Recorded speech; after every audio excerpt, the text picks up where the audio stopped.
Allahumma salli wa sallim wa barik ala Muhammad wa ala alihi wa sahbihi wa man tabi'ahum bi ihsanin ila yaumiddin, amma ba'd. Faya ibadallah ittaqullah, usikum wa nafsi bittaqwallah, faqad fazal muttaqun. Rabbi shrah li sadri wa yassir li amri wahlul 'uqdatam min lisani yafqahu qawli. Rabbana zidna 'ilman warzuqna fahma. Wa qala Allah ta'ala fi kitabihil 'aziz, a'udzu billahi minasy syaithanir rajim.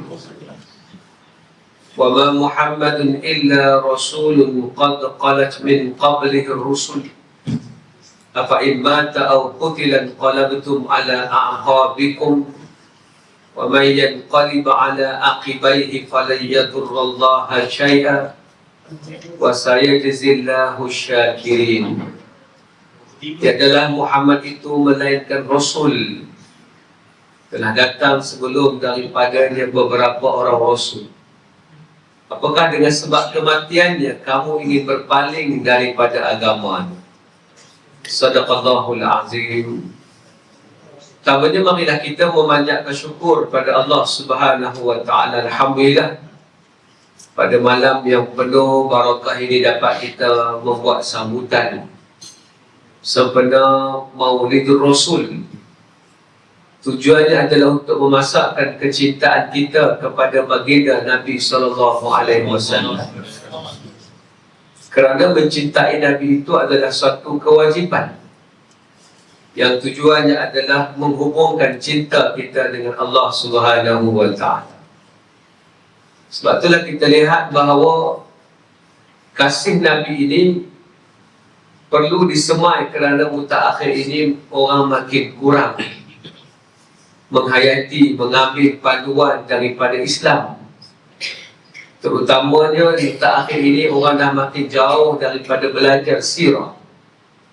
Saya tak tahu di mana orang belajar sirah di sekolah, kecuali sekolah rendah lah kot. Sirah itu tidak dipelajari secara holistik di sekolah menengah, kecuali di sekolah agama lah. Sebab tu kita lihat bahawa kalau seandainya jauhnya manusia daripada menghayati perjalanan Nabi, maka macam mana nak semai kecintaan kepada Rasulullah? Bila tak ada cinta kepada baginda Nabi, macam mana mereka nak mencintai apa yang dibawa oleh Rasulullah sallallahu alaihi wasallam? Sebab tu kita pada malam ini mencetuskan kembali Maulid. Walaupun ada sebahagian para ulama yang menyatakan Maulid ini bid'ah, mengatakan bahawa ini tidak pernah dilakukan oleh baginda Nabi SAW. Kita lihat walaupun perkara ini tidak pernah dibuat oleh baginda Nabi, tetapi oleh kerana dia adalah satu perkara yang baik, dalam catatan sejarah menunjukkan bahawa di antara yang terawal menyambut Maulid ini, Maulidur Rasul ini adalah Daulah Fatimiyah.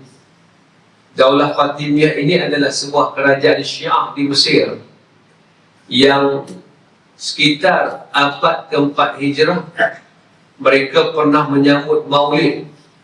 Bahkan mereka juga membuat majlis kepada tokoh-tokoh ahli bait, dan apa nama, Husain, Hasan, Ali, menunjukkan kepada kita bahawa itu daripada golongan Syiah yang mula-mula membuat sambutan Maulidur Rasul ini di dalam ulama zaman, di dalam kelompok Sunni ataupun di dalam mazhab Sunni, adalah seorang yang bernama Al-Malik Muzaffar Abu Sa'id Kaburi. Inilah di antara yang mula-mula membuat sambutan Maulidur Rasul. Bagaimana Malik Al-Muzaffar, dia telah membuat sambutan itu dan merupakan pemerintah kepada kerajaan Irbil. Dalam majlis itulah dilakukan bacaan berkenaan dengan sirah Nabawi diceritakan perjalanan Rasulullah, dibuat jamuan dan diadakan sedekah dan berbagai kegiatan agama lain. Ibnu Katsir turut menyebut tentang sambutan maulid oleh Al-Malik Muzaffar ini di dalam kitabnya Al-Bidayah wan Nihayah. Nak menunjukkan kepada kita, kalaulah menyambut maulid di bid'ah, sudah tentulah sambutan itu ada unsur-unsur khurafat, ada unsur-unsur membuat orang supaya menyembah Rasulullah, barulah itu dinamakan bid'ah dalalah. Tetapi kalau nak memberikan balik semangat ketika umat jauh daripada Nabi, maka sudah tentulah sambutan maulid ini penting. Kerana hari ini ramai orang berpakaian Islam, tapi telah pun lusuh Islam itu daripada jiwanya, macam yang disabdakan oleh Nabi, yadrusul Islam kama yadrusul wasyu thawb hatta la yudra ma salatun wala siyamun wala sadaqatun wala nusukun, kata Nabi. Satu hari akan berlaku lusuhnya Islam daripada umat Islam, macam mana lusuhnya warna baju daripada pakaian. Hingga kan zaman itu berlaku, orang dah tak tahu apa itu sembahyang. Ya, mereka masih buat dalam rupa bentuk. Mereka sudah tidak faham apa itu puasa, apa itu sedekah, apa itu nusuk, apa itu haji. Mereka sudah tidak tahu. Jadi kita bimbang kalau diteruskan bahawa ni bid'ah yang ni tak boleh. Bagi kita selagi mana benda itu tidak menyanggahi apa yang dibuat oleh Nabi.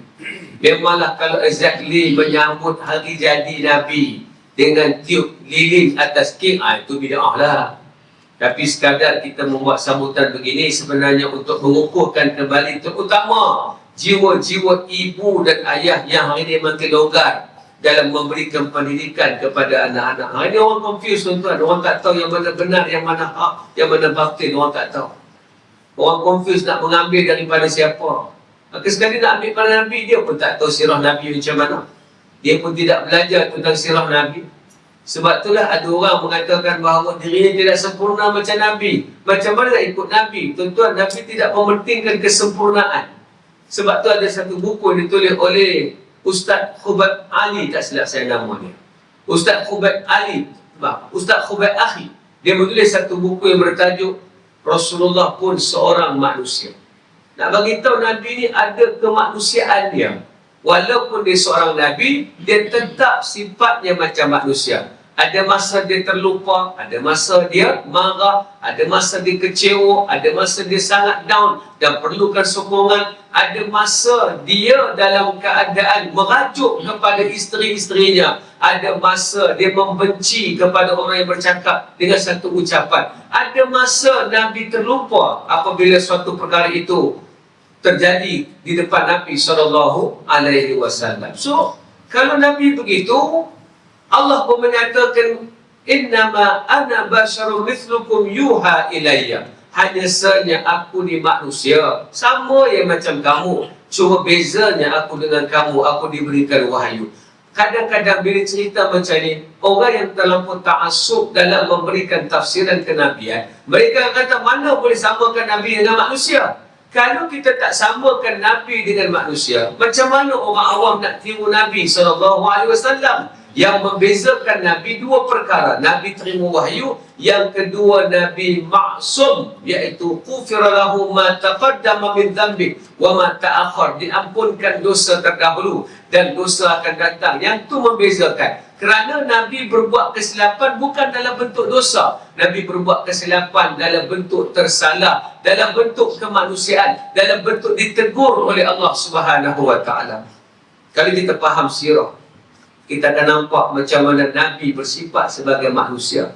Di kalangan para sahabat, menjadikan mereka tak rasa nak menjauhi Nabi, duduk dekat dengan Nabi. Dan mereka rindukan Nabi, bukan sekadar Nabi itu seorang Nabi, tapi Nabi juga adalah seorang kawan, seorang pembimbing, seorang rakan yang sentiasa ada dalam keadaan kesukaran dan kepayahan. Pernah satu hari, tuan-tuan, ketika Nabi menghantar Muaz bin Jabal untuk menjadi pendakwah, membawa Islam, menghukum halal dan haram kepada penduduk Yaman. Kan Nabi SAW sebelum dia mengutuskan Muaz, dia bertanya kepada Muaz, kaifa taqdi idza arada laka qada? Macam mana kamu nak berhukum wahai Muaz bila orang datang bertanya kepada kamu satu keputusan, satu hukum, macam mana kamu nak buat? Dia kata, aqdi bi kitabillah, aku akan berhukum dengan kitab Allah. Nabi tanya lagi, kalaulah tak ada dengan kitab Allah macam mana? Fa in lam tajid fi kitabillah, kalau tak ada dalam kitab Allah, kamu nak buat macam mana? Kata Muaz, fa bi sunnati Rasulillah, aku akan memberikan keputusan berdasarkan sunnah Nabi. Nabi pernah kata kepada Muaz bin Jabal ni, wa a'lamu bil halal wal haram Muaz bin Jabal. Orang yang paling reti pasal halal dan haram adalah Muaz bin Jabal. Dia tahu selok-belok halal dan haram. Sebab tu Nabi hantar dia pergi Yaman. Sebab untuk menyelesaikan masalah hukum hakam, Muaz lah orang dia. Macam mana Nabi boleh tahu? Inilah kelebihan Nabi. Nabi dipanggil people mastery. Dia reti orang, dia faham orang, dia tahu orang tu ada kelebihan apa, dan dia pandai meletakkan orang di tempatnya. Nabi tak pernah salah letak orang di tempatnya. Nabi tak akan bagi Omar untuk menjadi pembawa perbincangan. Sebab Omar artinya adalah buat nampak orang lain, tuan. Nabi tak akan bagi orang yang selemut Abu Bakar untuk menyelesaikan masalah krisis. Melainkan Nabi menyuruh dia untuk menjadi orang yang paling boleh dipercayai, boleh diikuti, boleh dicontohi. Nabi kata orang yang paling malu dalam agama ini, dalam Islam ini adalah Uthman bin Affan, orang yang paling malu. Nabi kata orang yang paling amanah, walikulli ummatin amin, walikulli ummatin amin, wa aminu li hadhihi ummah Abu Ubaidah ibn Jarrah. Bagi setiap umat itu ada penjaga amanah. Penjaga amanah umat ini adalah Abu Ubaidah ibn Jarrah. Maksudnya apa? Nabi kenal orang. Itu kelebihan Nabi.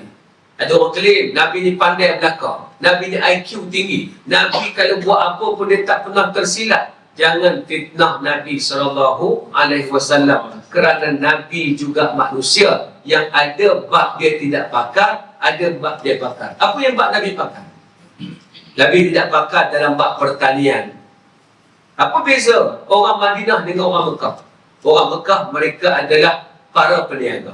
Sebab di kota Mekah tanah tidak subur, bercucuk tanam tidak menjadi suatu pekerjaan utama macam di Madinah. Di Madinah masyarakat zirai, masyarakat pertanian. Mereka tanam tamar, mereka tanam kurma.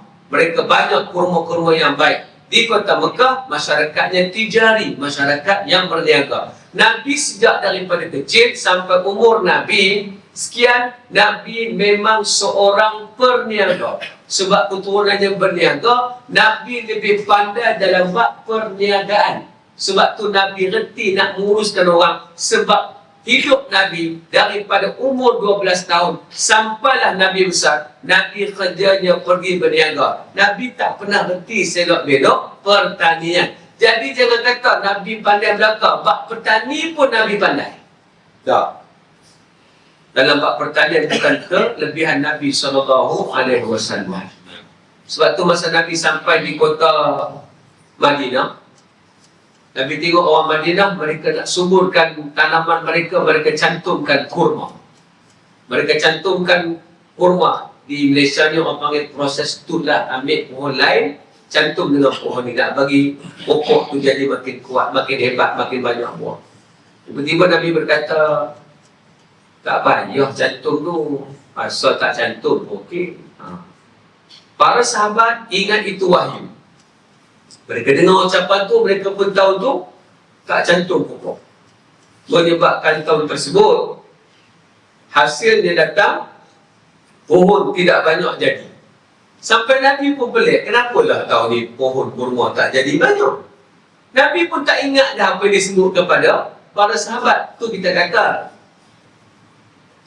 jangan menceritakan Nabi ni sampai tahap membuang kemanusiaan Nabi. Tapi janganlah meletakkan Nabi di manusia sampai mengatakan Nabi tak ada kelebihan. Itu pun salah juga, tuan.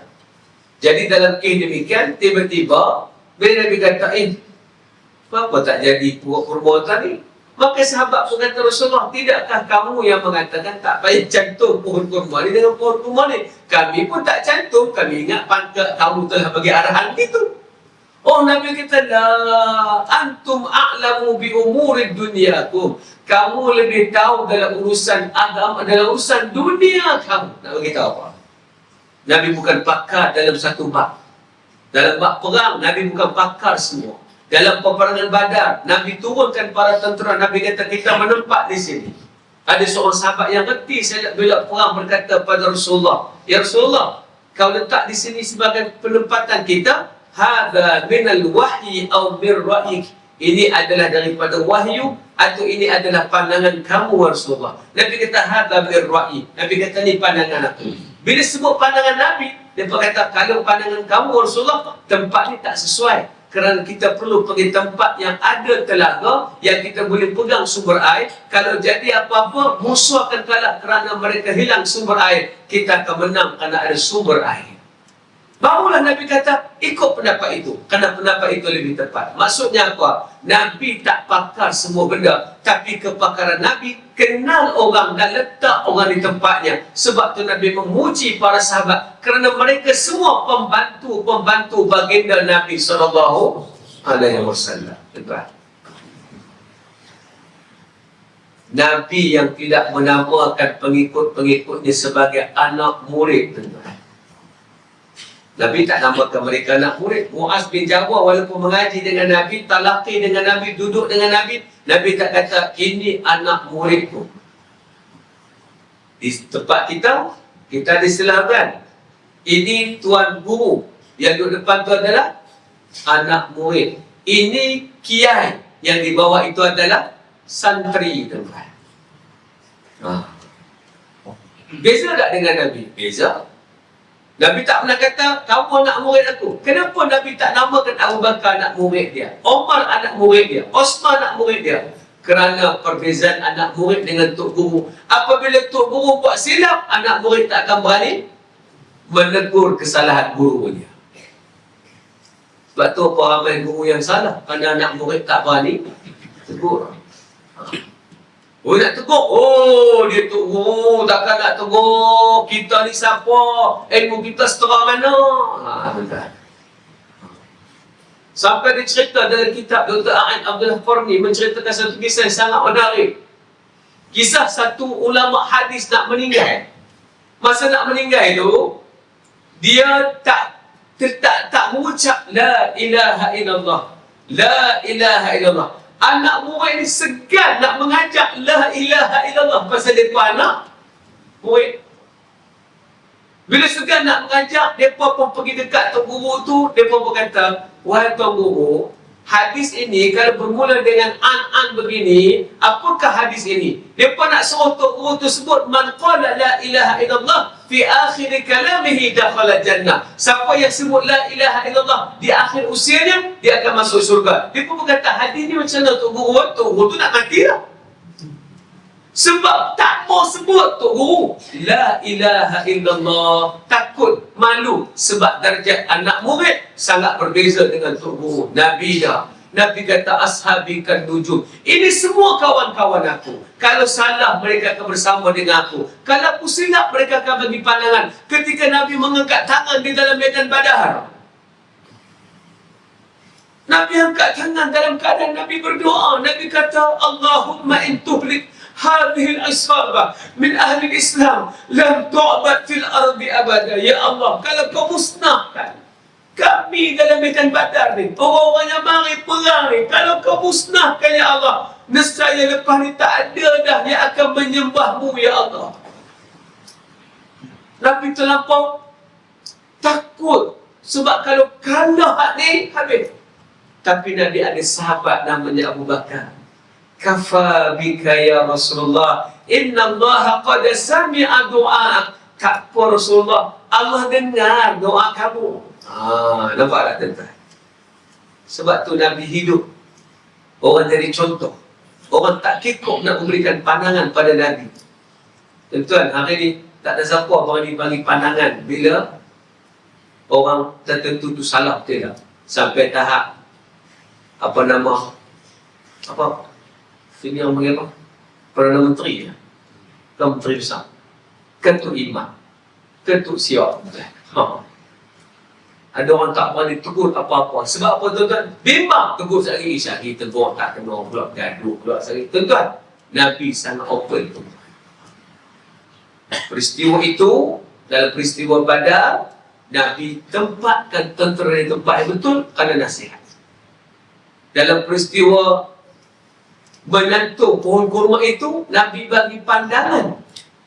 Nabi tersalah dalam pandangan itu. Sahabat kata, Rasulullah, tidakkah itu pandangan kamu? Nabi kata, oh, kamu lebih tahu urusan dunia kamu. Maksudnya, dalam urusan dunia yang kamu pandai, kamu ekspertis, kamulah kena bagi pandangan ke aku. Sebab itulah para sahabat tidak pernah kekok untuk duduk dengan Nabi, bergaul dengan Nabi, berbincang dengan Nabi, beramah tamah dengan Nabi, berlawak dengan Nabi SAW. Kehadiran Nabi ada bersama mereka menenangkan. Sebab tu Muaz menangis apabila dia nak berpisah dengan Nabi. Bukan kerana hanya Nabi seorang Nabi, tapi Nabi seorang pembimbing, seorang guru, seorang penasihat yang selalu memegang tangannya berkata, inni uhibbuka fillah, aku cinta kamu kerana Allah. Bila Muaz nak pergi ke Yaman, masa itulah Nabi SAW mengiringi dia. Dia berada di atas tunggangan dia. Nabi duduk tepi dia. Nabi nak hantar dia keluar. Nabi pun bersabda dengan satu ucapan. Nabi kata, ya Muaz, innaka asa alla talqani ba'da 'ami hadha. Wahai Muaz, mungkin lepas tahun ni hang tak jumpa aku dah pun. Kata Nabi. Hang tak bertemu dengan aku dah pun, wahai Muaz. Muaz, mungkin kamu tak akan jumpa dengan aku dah lepas tahun ni. Dan kalau hang balik pun, wala'allaka an tamurra bi masjidi wa qabri. Bagi kalau balik nanti, kamu sempat tengok masjidku je dengan kuburku. Oh tuan-tuan, dengar ucapan tu, fabaka Muaz, menangislah Muaz, jash'an li firaqi Rasulillah sallallahu alaihi wasallam, dalam keadaan sangat sedih kerana nak berpisah dengan Nabi sallallahu alaihi wasallam, kerana rindunya kepada Nabi. Kok Nabi tak ada, macam mana ni? Tuan-tuan, tu hubungan sahabat dengan Nabi, rindunya mereka, cintanya mereka dengan Rasulullah sallallahu alaihi wasallam. Tuan-tuan, cinta sungguh mereka kepada Nabi. Lepas tu kita nak rindu macam ni. Kita nak jadi orang yang alangkah indahnya kalau kita dapat duduk dengan Nabi. Sebab tu sirah bila kita bawa, kita menceritakan sirah ni seumpama kita berada dalam tempat tu. Macam kita duduk tepi Muaz. Kita duduk tepi Muaz, kita tengok Muaz bercakap dengan Nabi, kita pun jadi Allah. Tapi nak meninggalkan kita. Walaupun kita tidak berada di situ. Ini yang pernah disebutkan, alangkah indahnya hidup ini, andai dapat ku tatap wajahmu, kan pasti mengalir air mataku, karena pancaran ketenanganmu. Alangkah indahnya kalau dapat kita bersama dengan Nabi. Alangkah indahnya hidup ini, andai dapat ku kucuk tanganmu, moga mengalir keberkatan dalam diriku untuk mengikut jejak langkahmu. Berapa orang yang rindu Nabi, tuan-tuan. Malam saya ada sambutan maulid. Dan sambutan bila dibuat, awal-awalnya kita berselawat. Masa ni tak ada selawat. Ini selawat depan, esok ni selawat. Kenapa dibuat selawat? Supaya dapat mengaitkan Nabi. Tapi saya yakin, selagi orang tak tahu Nabi, selagi itulah dia tak sampai apa yang diselawatkan ke atas baginda Nabi. Sebab tu orang kena betul-betul rasa Rasulullah tu ada. Sebab tu kita hari ini nak mengembalikan semula kecintaan. Kita cerita balik kisah Nabi ni agar kita boleh tiru Nabi. Saya sejak mengenali baginda Nabi, Bukan kena sepenuhnya lah. Ada yang kita tak dapat baca sirah lagi. Tapi setelah mengetahui perkara-perkara dasar kepada Nabi ni, menjadikan kita boleh tiru Nabi SAW. Yang seronoknya bukan tiru dalam perkara-perkara yang hebat, dalam perkara-perkara krisis, dalam perkara sedang jatuh, dalam perkara dihina, boleh tiru baginda Nabi SAW. Dalam menghadapi masalah nak selesai macam mana, boleh tiru baginda Nabi SAW. Itu seronok. Sebab tu baca sirah ni jangan seronok. Patutlah boleh tiru Nabi semua benda. Sebab itulah bila Allah Ta'ala kata laqad kana lakum fi rasulillahi uswatun hasanah. Sesungguhnya pada Nabi itu ada uswah hasanah. Uswah ni apa maksudnya tuan-tuan? Bukan qudwah. Qudwah ni ikut dalam perkara yang baik. Uswah ini dalam seluruh perkara. Sedih pun boleh tiru Nabi, jatuh pun boleh ikut Nabi, Nabi terjelungkup dalam keadaan susah pun boleh tiru, boleh ambil daripada Nabi, dalam keadaan Nabi merajuk pun boleh ikut cara Nabi SAW. Boleh ikut. Itulah kenabian Nabi Muhammad SAW. Kenabian. Jadi kita kena betul-betul rasa Nabi ni. Lepas tu dia kata, Ya Rasulullah, Ya Habib Allah, tak pernah ku tatap wajahmu.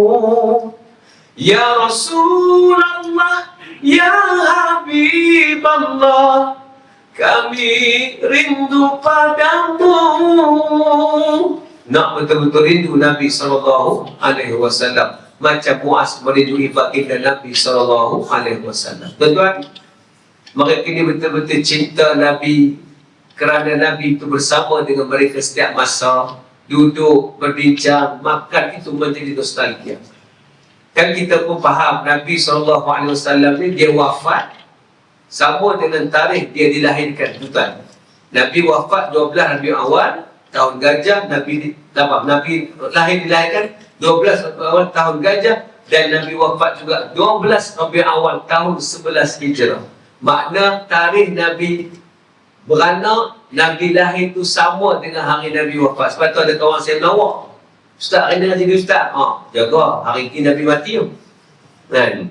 Jadi nak bagi tahu bahawa kita ni kadang-kadang terlupa bahawa Nabi, hari kelahiran itulah juga adalah hari kewafatan baginda. Sebab tu sambutan Maulid ini patut juga diceritakan bagaimana Nabi meninggalkan para sahabat. Tuan-tuan, Nabi ini diduduk dengan para sahabat, menyebabkan mereka merasai kenabian Nabi, seronok dengan Nabi, duduk bersama dengan baginda Nabi SAW. Sebelum kita sampai ke sini tuan-tuan, kenapa para sahabat tak pernah rasa takut? Kita ni kalau nak perang takut.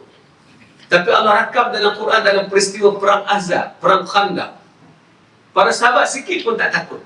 Sedangkan ketika itu perang yang paling getir kerana perang itu membabitkan seluruh kabilah. Sebab tu dipanggil Ahzab. Ahzab ni apa? Ahzab ni parti-parti, gabungan-gabungan, hizbun. Hizbun ni parti. Kita kata kelompok yang pelbagai ini bersepakat untuk menjahanamkan Nabi. Bukan hanya orang Quraisy, orang yang benci kepada Nabi daripada kabilah lain, mereka bersepakat untuk berperang dengan Nabi, nak menghancurkan Nabi SAW. Jadi itu dinamakan peperangan Ahzab. Masa yang sama juga dinamakan peperangan Khandaq, kerana inilah kali pertama apabila Nabi bertanya kepada sahabat, macam mana kita nak berdepan dengan musuh. Salman Al-Farisi bagi cadangan, Rasulullah, di Farsi dulu kami ada kaedah perang. Kaedah kami adalah kami menggali parit. Kenapa Nabi menang? Bukan hanya Nabi menang kerana bantuan Allah melalui doa. Tak, Nabi gabungkan doa. Nabi gabungkan strategi.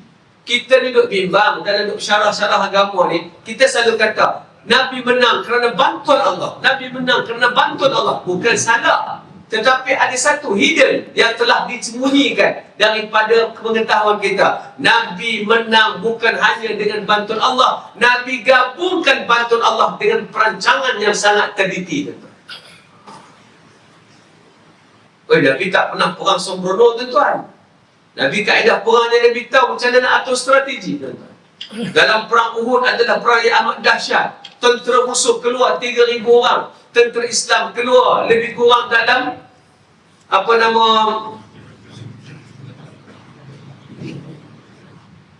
orang tak silap saya. Nanti saya cek tadi.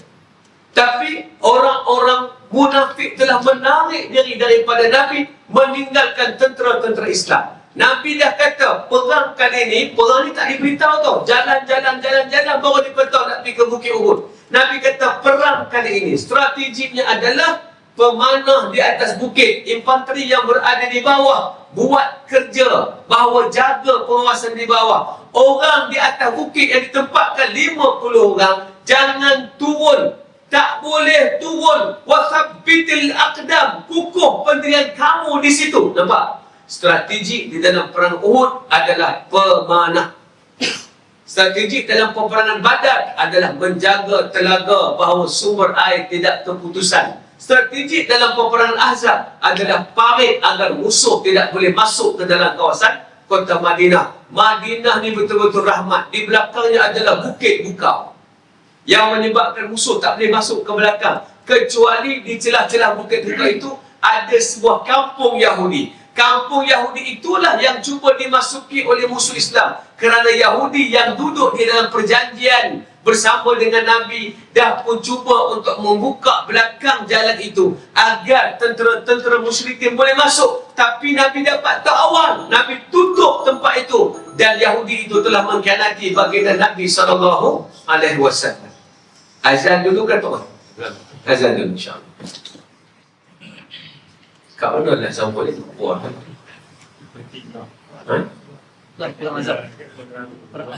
Perang Ahzab.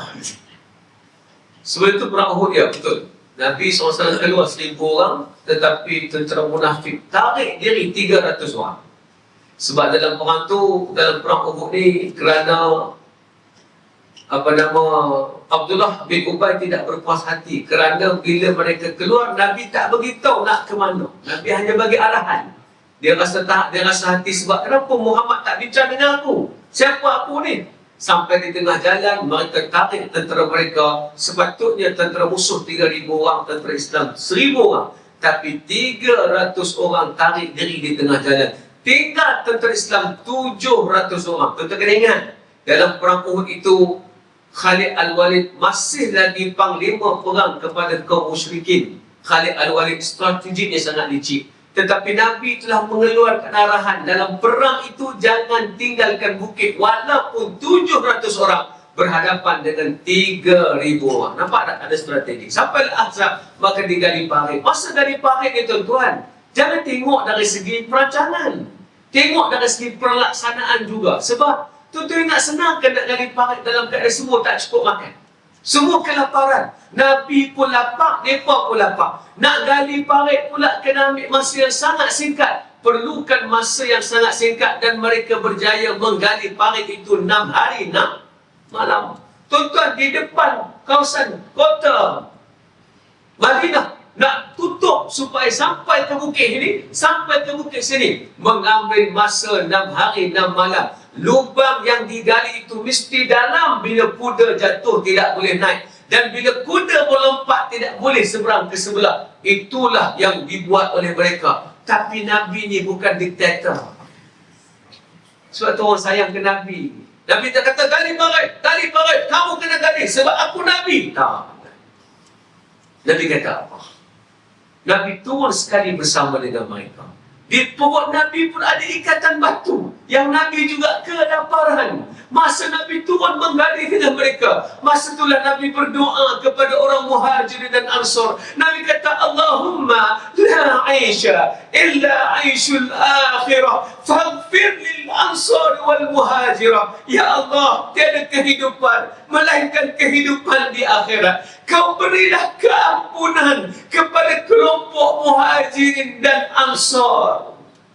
Sahabat yang sedang menggali parit dengar doa Nabi. Apa mereka jawab? Mereka berkata, nahnu alladhi bay'ana Muhammadan alal jihad ma baqaina abada. Kami berjanji, wahai Rasulullah, selagi nyawa kami berada dalam tubuh badan kami akan terus mempertahankan agama ini. Tuan-tuan, bukan kerana Nabi seorang Nabi semata-mata, tapi kerana Nabi seorang rakan, kawan yang dirindui kalau berpisah dengannya, tuan-tuan.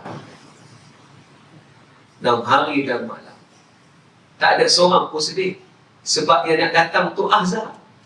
Allah rakam dalam Quran. Walamma ra'al mu'minuna al-ahzab qalu hadha ma wa'adana Allah wa rasuluhu wa sadaqa Allah wa rasuluhu wa ma zadahum illa imanan wa taslima. Tak kala tentera-tentera beriman melihat azab, mereka berkata apa? Inilah yang Allah dan Rasul janji kepada kami, dan tidak bertambah kepada mereka melainkan keimanan dan menyerah diri pada Allah. Kenapa mereka yakin? Sebab Nabi memberikan ucapan positif.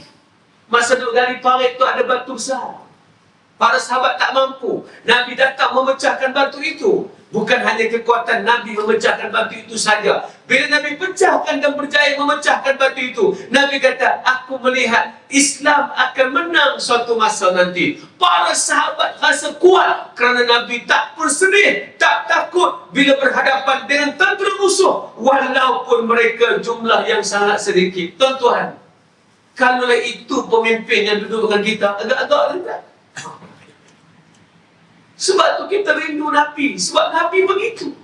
Walaupun tak pernah melihat wajahmu, walaupun tak pernah menatap wajah baginda Nabi SAW, yang itu disebutkan Rasulullah dalam mengenangmu, kami susuli lembaran sirahmu, pahit getir perjuanganmu membawa cahaya kebenaran.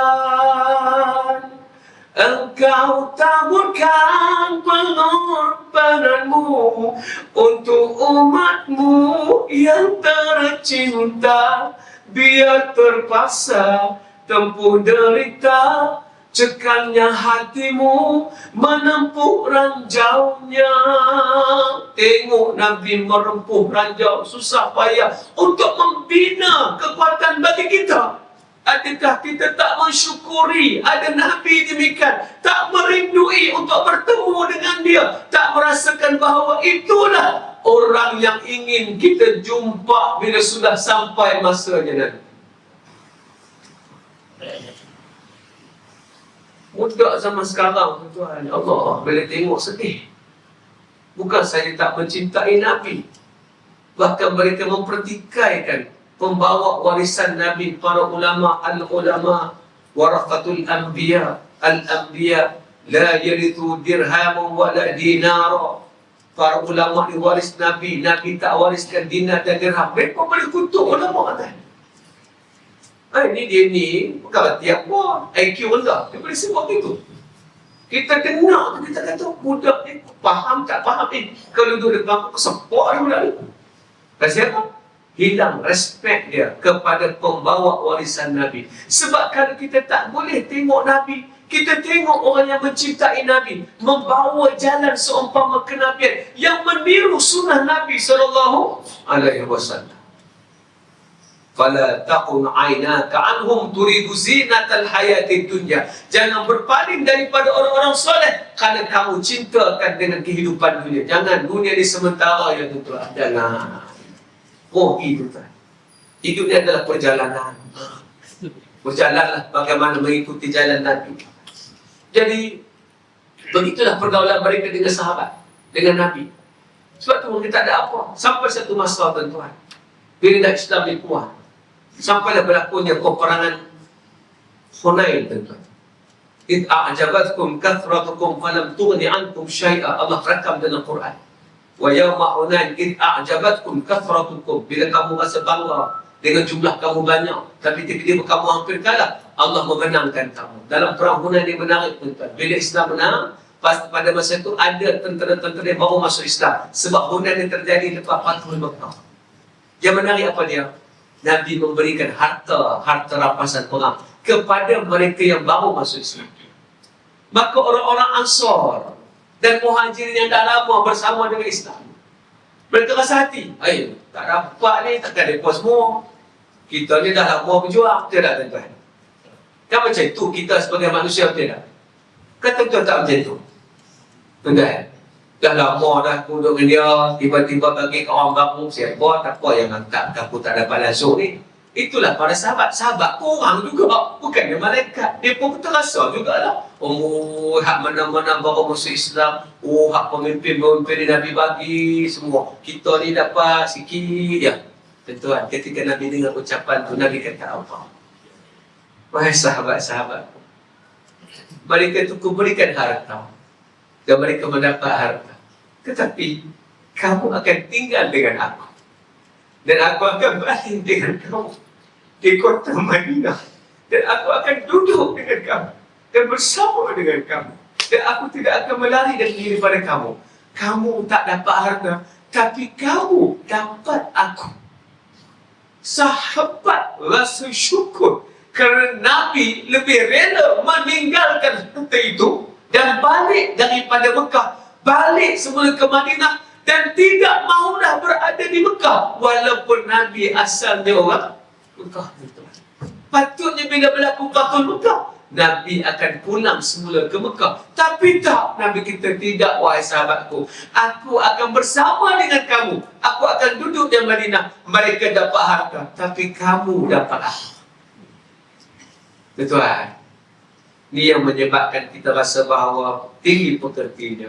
Tak terjangkau tinggi pekertimu, tidak tergambar indahnya akhlakmu, tidak terbalas segala jasamu. Sesungguhnya engkau Rasul mulia, tabahnya hatimu menempuh dugaan, menjulang panji kebenaran.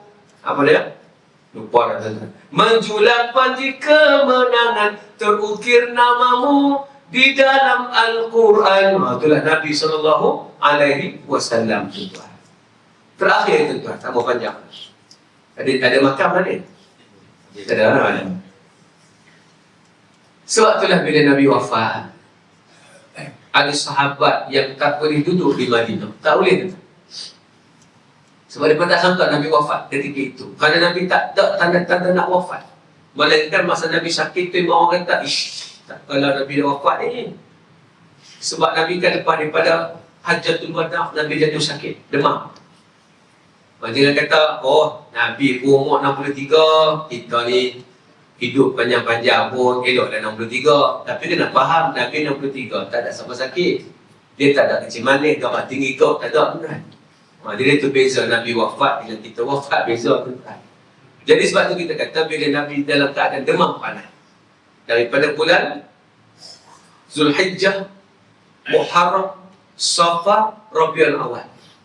Balik tu Nabi dah tak ingat hari, bukan lupa kerana lupa Quran dah. Tak ingat hari ni bila ada siapa, esok bila ada siapa. Lalu Nabi kumpul ke para isteri, wahai isteri-isteriku semua, boleh tak abang nak menempatkan diri di rumah Aisyah? Sebab abang rasa abang tak mampu nak menggilirkan kamu semua. Para isteri yang redha dan setuju bagi giliran mereka kepada Sayyidatuna Aisyah. Nabi duduk di rumah Aisyah. Susah tuan-tuan. Di tangan dia ada air.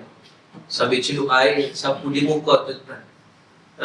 Tangan dicelup di bejana air, kau sapu di muka, mengurangkan pedih, beralun zikir, menutur kasih pada umat dan akhirat. Tapi celup air. Allahumma hawwin alayya sakratul maut, fa inna lil mauti sakrat. Ya Allah, mudahkanlah kematianku, kerana kematian itu sangat payah, sangat menderita. Ya Allah, ringankanlah kematianku. Allahumma hawwin alayya sakratul maut. Ya Allah, ringankanlah sakratul maut. Tuan-tuan, sampailah tarikh 11 Rabiul Awal, tiba-tiba Nabi sembuh balik. Nabi sihat, Nabi boleh pergi masjid.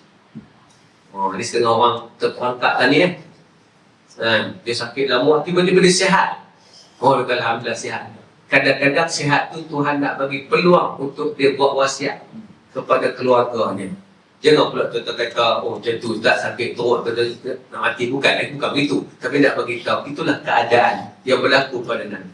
Tiba-tiba Nabi boleh bangun, Nabi boleh jadi imam solat. Para sahabat yang selama ini kerisauan pokok Nabi wafat. Dia berkata, Alhamdulillah Nabi dah sembuh. Para sahabat sepanjang Nabi sakit, mereka tak pergi mana, mereka duduk sekitar rumah Nabi. Terutama Abu Bakar, terutama Umar. Abu Bakar dah lama tak balik rumah tu. Masa itulah bila Nabi sihat, para sahabat minta izin nak pulang. Nabi kita balik tak apa balik. Abu Bakar balik tak, Umar balik tak. Semua bakar balik. Subuh 12 Rabiul Awal, Nabi solat subuh berjemaah, Nabi jadi imam. Orang kata Alhamdulillah, syukur dapat berimam dengan Nabi SAW. Berimamkan Nabi SAW. Nabi pun selesai solat subuh, Nabi pun memberikan tazkirah. Orang dengar macam tazkirah biasa. Kalaulah mereka tahu itu adalah tazkirah terakhir Nabi, mereka tahu itulah kali terakhir mereka akan bertemu dengan Nabi, sudah tentu dari subuh itu mereka akan mendakap memeluk erat Nabi. Kerana lepas mereka tak akan jumpa dah Rasulullah SAW pada waktu duha. Kan Nabi kebiasaannya akan berada di masjid sampai waktu duha. Bila sampai waktu duha, Nabi masuk ke rumah. Bila masuk ke rumah itulah Nabi kata kepada Aisyah, "Ja, abang nak bersugi, boleh bagi sugi ke abang?" Nabi pun bersugi ketika itu. Nabi bersugi begitu lama dan sempurna, daripada atas ke bawah, daripada bawah ke atas. Bila Nabi bersugi begitu sempurna, selesai bersugi, Nabi pun letakkan dirinya di atas dada Aisyah. Nabi lepaskan dirinya atas dada Aisyah. Biasanya Nabi begitu juga, tapi Nabi menampung dirinya. Tapi Aisyah kata kali ini Rasulullah lepaskan semua dirinya atas, sambil Nabi berdoa, Balir Rafiqil A'la, Balir Rafiqil A'la. Bahkan ku mengharap tempat tertinggi, ya Allah. Bahkan ku mengharap tempat tertinggi, ya Allah. Sampailah Nabi melepaskan ajalnya, menghabiskan nyawanya di atas pangkuan Aisyah. Bila Nabi wafat saja di atas dada Aisyah, Aisyah pun menjerit, menjadikan ahli baik, keluarga terdekat, Abbas, Ali, masuk ke dalam rumah. Tengok, Nabi dah tak sedar. Mereka pun tak boleh kata apa-apa, terdiam, tak mampu berbicara kerana Nabi telah wafat. Tidak disangka tadi subuh dapat jumpa dengan Nabi, dan itu saat terakhir mereka melihat Rasulullah SAW dalam keadaan Nabi telah meninggalkan mereka. Maka yang datang ramai. Bila Umar masuk saja tengok Nabi, Umar kata, dah. Siapa kata Nabi wafat, aku penggal kepalanya. Nabi tak wafat. Nabi hanya pergi menghadap dengan Allah. Macam mana Musa pergi menghadap Allah Subhanahu Wa Taala. Nabi tak wafat. Siapa kata Nabi wafat, aku penggal kepalanya. Umar tengah mengamuk di luar. Last yang perkara yang agak-agak terakhir adalah datangnya Abu Bakar. Abu Bakar ni dia tahu. Dia masuk-masuk tengok Nabi wafat, dia berkata, "Ya Rasulullah, alangkah indahnya wajahmu ketika hidup, dan alangkah indahnya wajahmu ketika kau bertemu dengan Allah. Pergilah kamu menghadap Tuhanmu, wahai Rasulullah." Barulah Abu Bakar keluar. Abu Bakarlah yang memimpin ketika itu. Dia pun mengucap, "Ya Umar, uskut wa qud." Duduklah Umar, diam, jangan bercakap begitu. Tak Abu Bakar, Nabi tidak wafat. Tidak, wahai Umar, Rasul telah wafat. Allah menyatakan dalam Quran, "Innaka mayyitun wa innahum mayyitun." Sesungguhnya engkau, wahai Muhammad, pasti mati, dan semua pasti mati. Barulah Umar terdiam. Sampai Umar kata, seolah-olah ayat ini baru diturunkan hari ini. Seolah-olah aku tidak pernah mendengar ayat ini sebelum ini. Ya Rasulullah, telah pun kau pergi bertemu dengan Allah Subhanahu Wa Ta'ala. Pergilah engkau menghadap Allah Subhanahu wa ta'ala. Nabi SAW meninggalkan para sahabat. Memang mereka semua dalam keadaan tak boleh terima. Dan sukarnya untuk umat menerima, bahkan payah untuk Umar mempercaya, tetapi iman merelakan jua bahawa manusia kan mati akhirnya. Ada sahabat tak boleh duduk di kota Madinah, tuan-tuan. Sebab itu semua dikenal. Namanya Bilal. Dia berjalan di jalan yang Nabi berjalan, dia menangis. Allah, jalan yang Nabi pernah jalan. Dia dihidangkan makanan yang Nabi pernah makan. Allah, makanan yang Nabi pernah makan. Allah. Maknanya betul-betul mereka cintakan Nabi. Bukan mereka hanya menyayangi Nabi sebagai seorang Nabi, tapi seorang kawan, sahabat yang sentiasa bersama dalam keadaan senang dan susah, tuan-tuan. Mereka bukan hanya percaya Nabi itu Nabi sebagai rahmat, dia pun juga percaya Nabi itu rahmat sebagai kawan dan teman, tuan-tuan. Sampailah satu hari, bila dalam keadaan demikian, tuan-tuan, bila tak tahan, dia pindah pergi ke Syam untuk melupakan atau nak menghidupkan balik diri. Tuan-tuan, dia betul-betul cinta, tuan-tuan. Macam kita sayang pada diri kita. Bila mati meninggalkan kita, kita tengok baju dia, kita teringat. Kita pegang bau baju dia, kita teringat dia. Nampak? Begitulah keadaan Bilal. Sampai dia pergi ke Syam. Di sanalah dia duduk. Daripada zaman Abu Bakar dia tak balik sampai zaman Umar. Bila zaman Umar memerintah, ada satu riwayat mengatakan Umar kata, macam mana nak bagi orang ni balik kuat dengan Islam. Dia nampak macam lemah ni. Ada cadangan, cuba panggil Bilal balik azan. Sebab azan ni nostalgia, azan ni benda nostalgik yang orang akan ingat balik. Dan masa yang sama juga, tuan-tuan, Hasan dan Husin nak dengar azan yang pernah mereka dengar semasa kecil dulu, yang dikumandangkan oleh Bilal bin Rabah, tuan-tuan. Ketika itulah dia pun tak mampu tolak permintaan Hasan dan Husin. Dia tak mampu menolak permintaan Hasan dan Husin yang lara kerinduan. Dia pun balik, tuan-tuan. Azan. Dalam sebab dia mengalunkan azan, dia pun azan. Allahu Akbar, Allahu Akbar. Azan. Tak di azannya, orang yang sedang sibuk di pasar, di sekitar, berhenti, tengok masjid. Semua berkata, ni azan zaman Nabi ni. Nabi hidup balik lah. Allahu Akbar, Allahu Akbar. Orang dah mula menuju ke masjid, tuan-tuan. Kalau semula ni mereka ada yang tak kisah, ada yang lambat. Tapi kali ni semua melihat Masjid Nabawi. Asyhadu an la ilaha illallah. Orang dah penuh dalam masjid, tuan-tuan. Teringat kembali Nabi SAW. Asyhadu anna Muhammadar Rasulullah. Asyhadu an la ilaha illallah. Sampai bila nak sebut asyhadu anna Muhammad, tak sempat Muhammadan, jatuh pingsan dah. Jadi sebut dalam sebab dia mengalunkan azan, tak sempat berakhir terkulai pingsan. Teguhnya dia mencintai Rasulullah. Tuan-tuan, ni kalau cinta sampai tahap ni, tuan-tuan, Nabi tak akan mengelak daripada mengaku kita umat, tuan-tuan. Apa jadi, tuan-tuan? Bila dah dengar azan tadi, seisi Madinah luluh dengan tangisan. Khalifah Umar tewas di badai kepiluan.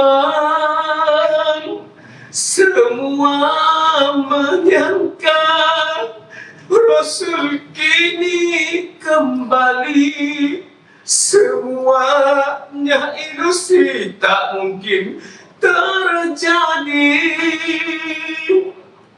Teguhkah aku mencintai Rasulullah? Dia peringat Nabi hidup, tuan-tuan.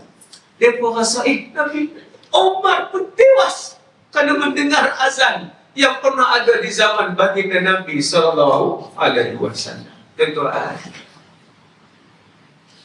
sejauh mana kita sayang kepada baginda Nabi? Marilah tuan-tuan, kita bangkit belajar balik sirah dia. Buka perjalanan Nabi. Bukan hanya buka perjalanan Nabi, tapi anggaplah kita duduk di sebelah sahabat. Kita duduk di sebelah Zaid bin Harithah. Masa kita baca sirah tu, kita kata, Allah, kalau aku ada sama dengan Nabi, aku nak buat apa dekat Nabi? Aku nak bertahan macam mana ketika Zaid bin Harithah sama dengan Nabi? Kalaulah aku ada.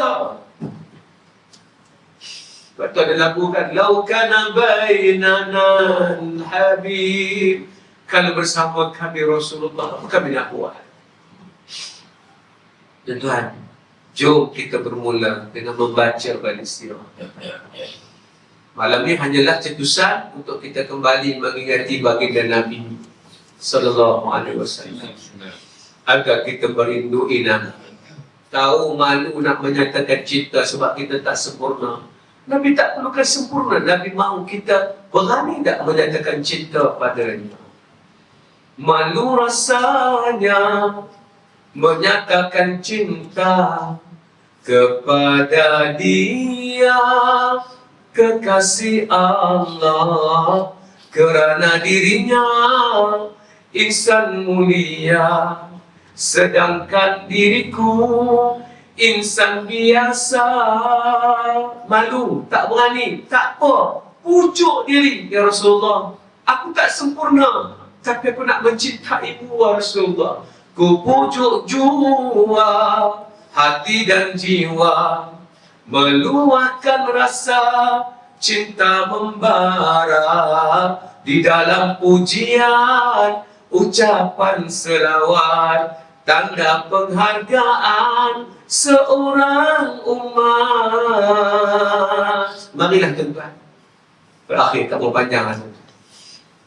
Mudah-mudahan kisah Rasulullah ini menguatkan kita untuk mencintainya balik. Sebab saya dah tak suka dah tengok manusia hari ini, kerana mereka jauh daripada rahmat Allah. Mereka bercakap apa mereka nak bercakap, mereka langsung tidak merasakan bahawa mereka akan hilang syafaat daripada Rasulullah, kerana mereka tidak pun mengenali baginda Nabi SAW.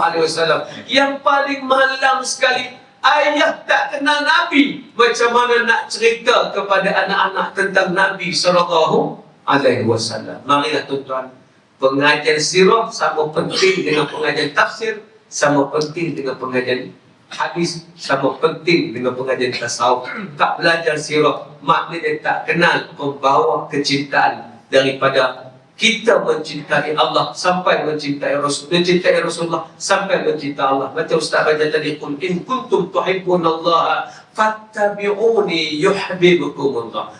Kalau kamu in kuntum tuhibbunallah, cintakan Allah, fattabi'uni, ikutlah aku, yani ikutlah Nabi, kenallah Nabi, nescaya yuhibbukumullah, Allah akan mencintai kita semua. Mudah-mudahan Allah memberikan kebaikan kepada kita untuk terus mencintai baginda Nabi SAW, dan teruslah kita rasa Nabi sentiasa ada dengan kita. Barulah kita akan rasa setiap perjalanan kita tak ada siapa yang akan meninggalkan kita, kerana Nabi dan para sahabat sentiasa menjadi rujukan. Walaupun tidak bersama dari segi fizikal, tapi emosi kita, kekuatan kita, fikiran kita bersama dengan Rasulullah dan para sahabat nahnu nuhibbuka ya Rasulullah, nahnu fidaka ya Rasulullah. Kami cintakan kamu ya Rasulullah, dan kami sanggup korbankan jiwa kami untuk mempertahankan maruahmu ya Rasulullah. Mudah-mudahan Allah bagi kebaikan dan kerahmatan. Apa yang kita bincang pada malam ini, salah silap terkasar bahasa, terlajak bicara, mohon maaf. Kita bertemu dengan masalah syarat. InsyaAllah mudah-mudahan Allah menyuntik hati kita dan menjentik hati kita untuk mendapat syafaat baginda Nabi SAW.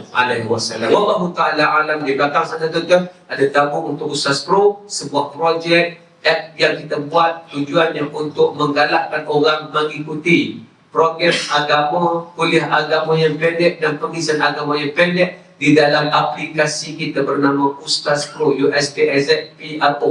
Tuan-tuan boleh download di iOS dan juga di App Store dan juga di Android, tuan-tuan. Kedua-duanya boleh, di Google Play pun boleh, di ini pun boleh, insyaAllah. Ada dah perisian itu di iOS dan juga di Android, tuan-tuan, insyaAllah. Kalau nak download. Tapi kalau tak mau download, kita ada juga di TikTok, tuan-tuan, yang kita letakkan bahan-bahan yang baik atas nama Ustaz Pro. Ini semua projek dakwah cyber yang kita buat untuk menyampaikan dakwah. Kerana kita takut anak muda kalau kita tak masukkan bahan begini, menjadikan mereka makin jauh. Saya tak bimbang sangat dengan orang-orang lama. Saya bimbang dengan anak muda yang makin merapu, makin tua ni, tuan-tuan. Jadi mudah-mudahan sumbangan tuan-tuan dalam tabung itu secara QR dan juga secara cash menyebabkan kami dapat teruskan dakwah. Bantu dakwah, insya-Allah Islam berkembang. Kita dikira bersama dalam menegakkan perjalanan Nabi SAW.